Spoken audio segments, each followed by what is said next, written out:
Master మనసులో మాట కార్యక్రమానికి స్వాగతం. నేను మీ మాస్టర్ దుర్గా ప్రసాద్. మనకి తెలుసున్న వాళ్ళు కానీ శ్రేయోభిలాషులు, మనకు ఇరుగు వాళ్ళు, పొరుగు వాళ్ళు ఎవరైనా విడిపోతుంటే మనకు చాలా బాధ కలుగుతుందండి. అంటే వాళ్ళు మనకు తెలిసిన వాళ్ళు ఎంతో ఆప్యాయతతో అనురాగంతో ఉన్నారు, ఇదేంటి ఇలా విడిపోయారని చాలా వాళ్ళ బంధాన్ని బట్టి మనకున్న రిలేషన్ బట్టి ఒక 2 days 3 days 5 days కొద్దిగా బాధ అనిపిస్తుంటుంది. కానీ ఈరోజు మన సోషల్ మీడియాలో ఒక సంచలన వార్త మనం చూసామండి. అది ప్రపంచ పేరు ప్రఖ్యాతులైనటువంటి సంగీత దర్శకుడు ఏఆర్ రెహమాన్. ఆయన వయసు 57 సంవత్సరాలు. ఆయన 1995 సంవత్సరంలో సైరాని మ్యారేజ్ చేసుకున్నారండి. సైరా అంటే ఏఆర్ రెహమాన్ భార్య వయసు సుమారు 57 సంవత్సరాలు ఉంది. ఒక ఇంటర్వ్యూలో ఏఆర్ రెహమాన్ చెప్పారన్నమాట, మా ఇద్దరికి మ్యారేజ్ ఎలా జరిగిందంటే, ఈ ఏఆర్ రెహమాన్ తల్లి అలాగే సిస్టర్ వీళ్ళిద్దరూ కూడా వీళ్ళున్న ఇంటికి 5 ఇళ్ళు తర్వాత ఉన్నటువంటి సైరాబాను వాళ్ళు గుజరాత్ నుంచి వచ్చిన ఫ్యామిలీ అనమాట. చెన్నైలో స్థిరపడ్డారు వాళ్ళు. ఆ అమ్మాయి ఆ సైరాబాను నీకు చక్కటిగా నీకు ఒక వైఫ్గా వస్తే బాగుంటుందని చెప్తే ఆయన వివాహం చేసుకోవటం జరిగింది 1995 సంవత్సరంలో. అంటే సుమారు 29 సంవత్సరాలు అయిందండి వాళ్ళ వివాహ బంధం. అంటే పెళ్ళయి 29 సంవత్సరాలు అయింది. అటువంటిది మేము విడిపోతున్నాము అనే ఒక వార్తని వాళ్ళ లాయర్ ద్వారా చెప్పించారండి. వాళ్ళు చాలా మీ 29 సంవత్సరాలు ఎంతో ఆప్యాయతతో అనురాగంతో ఈ వివాహ బంధాన్ని కొనసాగించాము, కానీ చాలా ఒత్తిడికి గురయ్యాము, మేము ఈ వార్తను మీకు చెప్పడానికి చాలా బాధపడుతున్నాం అని చెప్తున్నారండి. వీళ్ళిద్దరూ కూడా విడిపోవటానికి రెడీ అయ్యారు. ఎంతో ట్రై చేశాము మేము విడిపోకుండా ఉండటానికి, అలాగే ఆ కష్టాలని అధిగమించడానికి ట్రై చేసాం. కానీ మేము మాత్రం ఇది ఇక సాధ్యం కాదు, ఈ కష్టాలని, ఈ వివాహంలో కష్టాలని, ఈ యొక్క ఇబ్బందుల్ని మనం అధిగమించటం కుదరట్లేదు, కాబట్టి మనం విడిపోదామని ఒక డెసిషన్కి వచ్చారండి.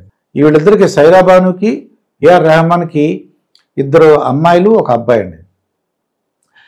ఆయన మ్యూజిక్ చేశాడంటే ఆ సినిమాకి ప్రత్యేకత ఉంటుందండి. ఒక ఫేమస్ డైరెక్టరే వాళ్ళు తీసుకునేవారు ఏఆర్ రెహమాన్ని. ఏఆర్ రెహమాన్ కూడా ఎవరు పడితే వాళ్ళు చిన్న చిన్న సినిమాలకు కూడా ఆయన మ్యూజిక్ డైరెక్షన్ ఇచ్చారు కదా, ఎందుకంటే ఆయన బడ్జెట్ ఎక్కువ. బడ్జెట్ ఎందుకు వలన ఎక్కువ మంది మ్యూజిషియన్స్ తీసుకుని ఆ సాంగ్ని కంపోజ్ చేసేవారండి. ఎవరన్నా ఆ సింగర్ని ఇంట్రొడ్యూస్ చేశారంటే వాళ్ళు ఒక తారాస్థాయికి చాలా హై పొజిషన్కి వెళ్ళిపోతారు అన్నమాట. ఇది ఎస్పి బాలసుబ్రహ్మణ్యం గారు వీళ్ళందరితో పాట పాడిస్తున్నప్పుడు ఆయన ఒక డెసిషన్ తీసుకున్నారు, మన మ్యూజిక్లో కొత్తదనం చూపించాలంటే కొత్త గొంతుకులు కావాలి అని చెప్పేసి అప్పటి వరకు ఎస్పి బాలసుబ్రహ్మణ్యం గారు ఆయనే సింగర్గా ఉండేవారు, ప్రతి సినిమాకి ఆయనే పాటలు పాడేవారు. అటువంటిది ఏఆర్ రెహమాన్ వచ్చిన తర్వాత కొత్త సింగర్స్ని ఇంట్రడ్యూస్ చేయడం స్టార్ట్ చేశాడండి. దాంతో చాలామంది వాళ్ళు పేరు ప్రఖ్యాతులు సంపాదించుకున్నారు. ఆ కొత్త కొత్త సింగర్స్ రావడం జరిగింది. మిగతా మ్యూజిక్ డైరెక్టర్లు కూడా వాళ్ళందరూ కూడా కొత్త వాళ్ళని ప్రోత్సహించే పద్ధతిని అవలంబించారు అన్నమాట.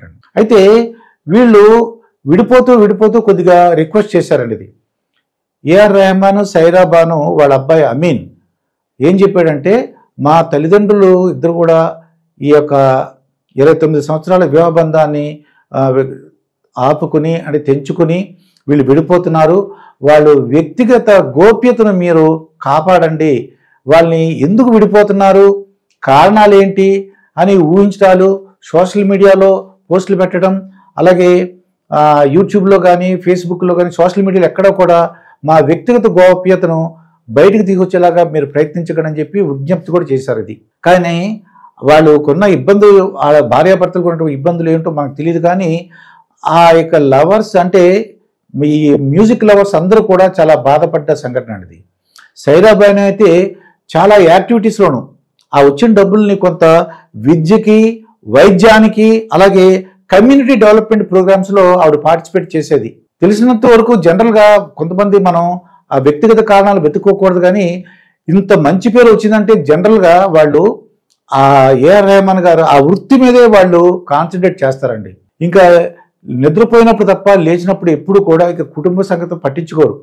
వాళ్ళు ఎప్పుడూ కూడా ఇంకా ఆ మ్యూజిక్ మీదే, దాన్ని ఎలా తీసుకెళ్ళాలి ముందుకి, కొత్త సాంగ్స్ ఏం తీసుకురావాలి, లేదంటే కొత్త రాగాలు ఏమిటి, ఇలాగ ఎప్పుడు కూడా మనసంతా కూడా వాళ్ళ మీద ఉంటుంది, కానీ కుటుంబ సభ్యుల మీద ఉండదు. అది ఇంట్లో ఏ భార్యకైనా సరే ఇదేంటి, ఎంత పేరు ప్రఖ్యాతులు ఉన్నా, ఎంత డబ్బులు సంపాదించినా పిల్లల్ని పట్టించుకోవాలి, భార్యను పట్టించుకోవాలి, వాళ్ళని ఎక్కడికైనా తీసుకువెళ్ళాలి, వాళ్ళతో టైంని స్పెండ్ చేయాలని చెప్పేసి వాళ్ళు కోరుకుంటారు.